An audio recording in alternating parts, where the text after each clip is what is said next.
Yeah. Well, I grew up in a very theatrical home. My mother, she was the president of Encore Theater Productions back in my hometown, and which was just a little community theater thing, but constantly it was always scripts or learning different songs or studying over various things, and whether I was in the play or not, I was still in the play. So I blame her. It's ever since I was just a child. That's theatrics is part of it. On the stage since a youngster, you like to be under the lights and where the action's at, right? Oh well, yeah. I did have to kind of grow into it. When I was younger, I was a little more shy. I wasn't so ready to just go jump in front of everybody. Now, like I said, my mother, she ran me through all the parts and various things like this, but as far as getting on stage, that really wasn't my thing. I was more into, I was building stage sets and prop building and various stuff like that. And then, in my later teen years, I started developing a liking for the stage, and through various different projects. It was like an acquired thing, so you kind of reserved at first and then just kind of grew into the mold. Yeah, I guess that's how we could say, is that I grew into it. It was excellent. It wasn't something that I was always completely comfortable with, but I don't know. You get a little older, you get a little more confident with yourself and stuff, and then you're willing to take bigger risks. And I realized, I've got a great background with this. My mother taught me well, and I'd be a fool not to do it. It's a great rush. It's fun, and maybe that is because there's still like a shy little boy inside of me. And to be able to face conflict, and face my fears in that way, even on that small primordial level, it's it's nice. I think what's really unique about seeing AngelFlesh and makes you guys stand out from just your average act. Part is that presentation you have and the passion that you bring to life on stage with all the elements that you have going on. We got another member back here. Hey, speaking of theatrics, I was just returning some videotapes. Sorry, I'm late. No, thanks for joining us. A hell of an act, and I was just mentioning how you guys as AngelFlesh really do stand out. What are some of your influences? I mean, anyone that either you could feel. Well, matter of fact, Keist and myself, we have some really diverse influences. Actually, I'm highly inspired by actually Genesis, even like Phil Collins, Peter Gabriel more so. I like a lot of 80s synth pop. People like Simple Minds, Depeche Mode, The Cure. There's a lot of older 80s influences, and then I derive a lot of influence also from my teenage years of like Marilyn Manson, Nine Inch Nails, Typo Negative, Alice in Chains, Alice Cooper. Yes, of course. Yes, indeed. The man. King Diamond, Alice Cooper. Yes, indeed. I'm going to the Motley Crue show, their last tour, supposedly their last tour. My uncle's getting me tickets to it. I heard that Alice Cooper said that he wanted to kill Motley Crue on stage, which I thought was just so apropos because this artist has been around, legendary, and that's great. I mean, and that's kind of surprising to a lot of people to hear that your influences are not of that mold, so to speak, as Alice Cooper, Marilyn Manson is a younger individual in the 80s. I mean, like my first concert was Tears for Fears. And when you mentioned Depeche Mode, Simple Minds, I'm like, I was rolling with all that shit, so that's cool. Cool to hear that. Yeah, I guess I kind of go back to the old school with it, where the original Gothic movements and stuff was where I really found my roots and stuff, and when I was a kid growing up and I was the Gothic kid or whatever, I was like the freak. They were like, who the fuck is this guy? He's fucking out of his mind. Dare to be different, baby. Yeah, and I loved it. It was in a way, it's a very effective filtering mechanism to figure out who's a fucking asshole and who's worth spending my time around, And people that are assholes, they're gonna judge me immediately. It doesn't take 2 seconds. They're like, hey, look at that fucking freak. It's not Halloween, dude. and and I'm like, whatever. Obviously, I don't want to spend my time around such a prick, But then I run into guys like Keist and shit. They see me like this, and they go, "That looks pretty cool, man. What are you doing?" And you're like, Instant brotherhood, right? When Yeah, you're breaking stereotypes. I think this is one thing all musicians have in common. I know I do. Just shattering the element of stereotype, the judging the book by its cover, and then determining, the asshole filter, like you mentioned. You can determine, who's going to be an asshole. Who do I want to just kind of like set aside? Who do I want to gravitate towards? I think that's a very cool thing. That's a very cool thing. It's a very easy way to find open-minded people. Yeah. That's.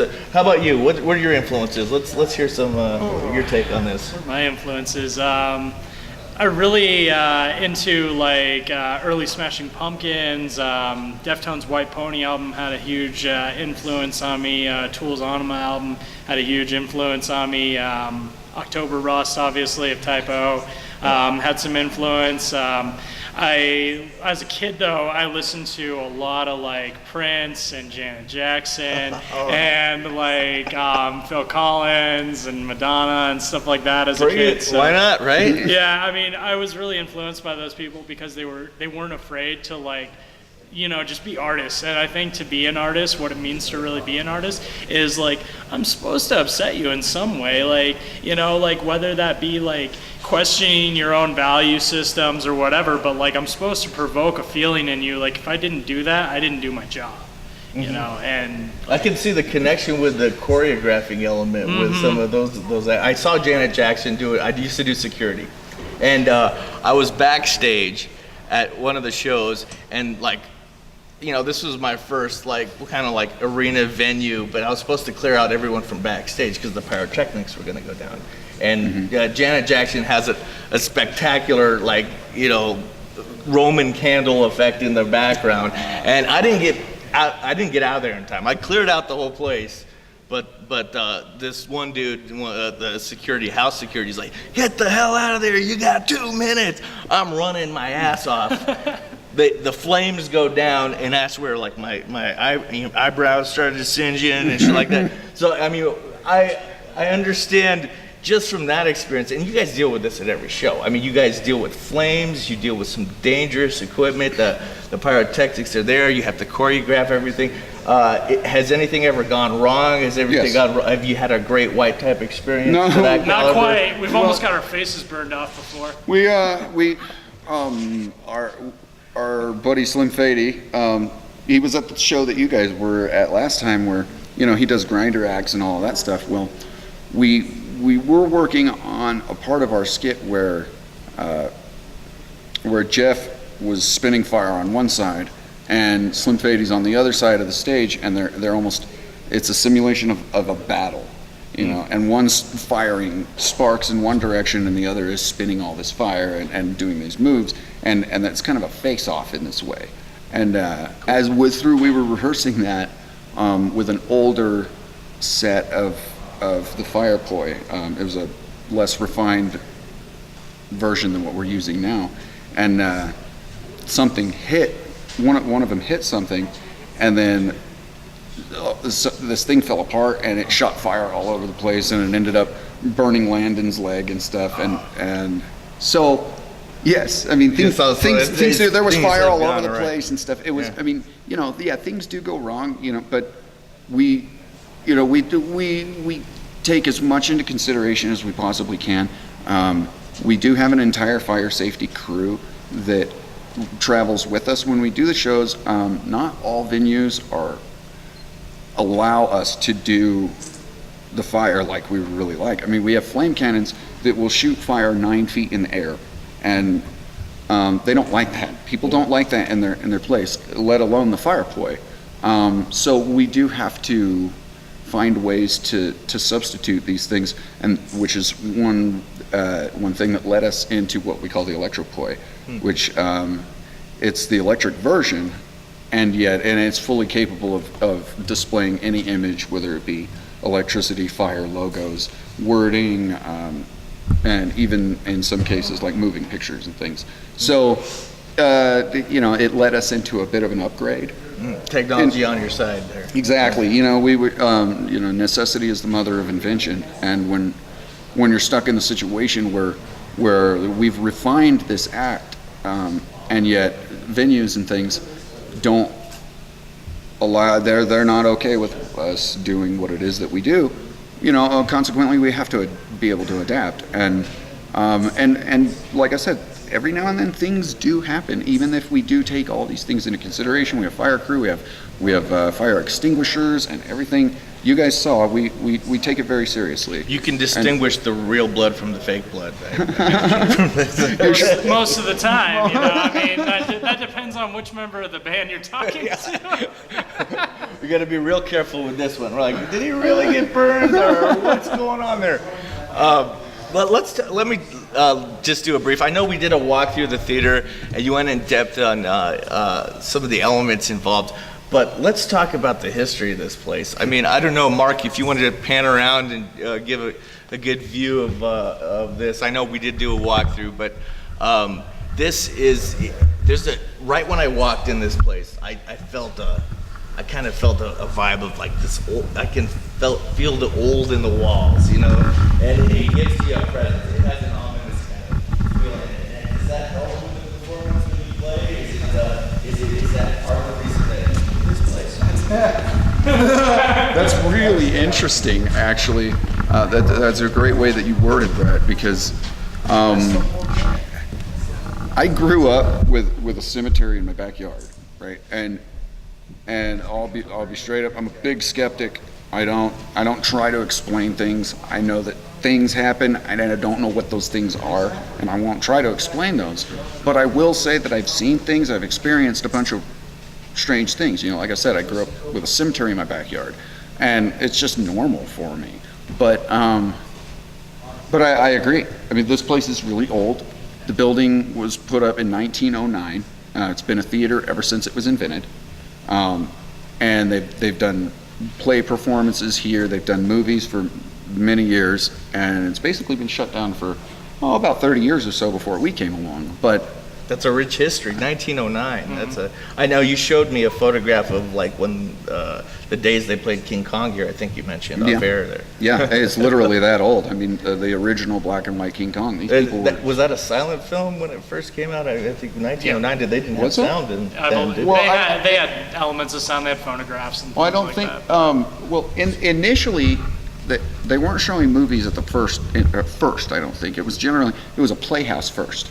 And then as film became a bigger thing, then it came along, and that was when King Kong and things. I couldn't tell you if it was a silent film or not, but yes, I mean, this place is rich with history and energy, and you know, there's a lot here. It feels really cool to be here, and I've spent many nights all alone in this theater in the dark, just working till all hours of the night, you know, and I must say I share the skeptic worldview of when people talk about supernatural and ghosts and premonitions and whatnot. So I'm with you on that wavelength. But I do find it fascinating, kind of revel in where our knowledge meets ignorance in this world and what we don't know.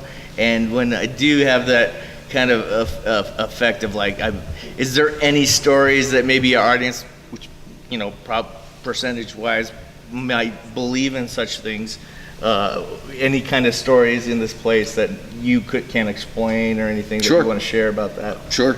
There's a lot, actually. I mean, like I said, I'm here till all hours of the night, all the time, you know, and my workstation's right over there. I'll be sitting there in the dark with nothing but the screen on, you know, and on this wood floor, I can hear people walking. And walking down this way, walking down the aisles, I can hear footsteps. You know, not like this. Shit, what was that? But very very delicately, I can hear boards moving, and I, you know, you get the classic thing where you see figures in the shadows moving in the peripherals of your vision. You know, I get that all the time, and you know, or feelings that maybe I'm being watched. I get that all the time, and up there is kind of creepy. On that top floor where you get the view where it gets. Yeah, really well, dark I've up the seen stairs. numerous people down here. I've seen it a lot, actually. People will be down here, and they'll repeatedly keep looking back at the balcony, like, and they'll tell me, I swear I saw, is anybody else here? I swear I saw somebody up there, and. Do you have different theories to explain what do you think it might have been? I don't know. That's interesting because I could just throw out anything. Our whole band is kind of based around a lot of really weird, what some people would chalk up to be coincidences almost, like with your phone earlier. Yes, I must share this, but yeah. Yes, so those sort of things happened since Crow and I got together and formed this project officially. Like, that's how we got this theater, that's how we've amassed everything in this space. Is by things that people would call coincidence, but it's not. We can't explain what it is, but there's something in the world that pushed us this way. It shoved us right into it, like we couldn't get out of the way. It was impossible. It was like, oh, you want every piece of fancy, awesome, badass equipment ever at like no cost? Here you go. You want a giant venue? Here you go. Like for nothing. And that's I mean, he tells the absolute truth. It is really strange. It's so strange to the point where it affects other people, where we're used to it. Yeah. Like, and it's really strange to actually be used to that, where, an easy way to say it is like, I think of this guy and he calls me on the phone. Now you got our feelers on to have some kind of senses for that, so that when it happens, that correlation becomes a meaningful thing to someone possibly. It's one thing when it happens once. It's another thing when it happens like 5 or 6 times in a row, or it begins to affect other people, or it gets really strange when other people around us are going, that is so weird. Look what just happened. Let's add this to the mix. We were off camera when this happened. We were in between just set recordings of the in theater, and I'm outside, and I got this phone on me, and I pull it out. We're recording AngelFlesh tonight, and on my phone. And I haven't listened to this band 6-7 years. I pull it out, and Death Angel's on my screen. And it has the act 3, the theater act, and it shows the theater. And I didn't touch it, didn't do nothing. That's cool. As far as I know. And and ironically, just a couple episodes back, we were interviewing Wendy Dahl, who's part of our podcast now. She's our coordinator, media correspondent, and we did mention Death Angel. And so it's just kind of I see that correlation with this correlation at the theater. Angel. You get, like I said, you get used to it. What does that mean? It's weird. Yeah. But and it could be nothing. But yet, when, like you said, they compound. It's far more interesting when, everybody has a weird coincidence. But it gets really strange when suddenly you have 5 or 6 in a day that compound and they push you in a specific direction. Now, what we've learned is we call it the yes. We're the yes men. And if stuff like this comes along, if suddenly Tony Robbins? Yeah. No, it's not him. It's the Virgin Mobile guy. Richard Branson. Richard Branson. Good quote from Richard Branson. He says, if somebody gives you an opportunity that's so good but you're not quite sure if you could do it, say yes and figure it out later. And that's a good. Speaking of quotes, we got to wrap it up. We're less than a minute off. I think we're almost out of juice. But I always ask all our guests. So this time I'm a guest, by the way, and thank you for having us. This has been an honor to check out your theater. I really appreciate coming out here and checking out what you guys do and getting an insider scoop for our fans and followers. Really appreciate that. I ask everybody. What is your personal philosophy manifesto? I know it's probably not Tony Robbins. But no, actually, you think it, you feel it, you do it, man. You feel it, do it. You think it, you feel it, you do it. Tony Robbins is badass, man. I love him personally, but I didn't know if that would be something that you want to include with you. AngelFlesh.com is coming soon. We have Facebook.com, AngelFlesh Official, SoundCloud, AngelFlesh. Look us up on Bandcamp. We have the first act We have a new single coming out very soon, new albums. Hit us up. Check out the show with Elite. It's going to be badass. Yep, like you said. There you have it. This is JJ with Zen Lounge Podcast. You guys have a good one.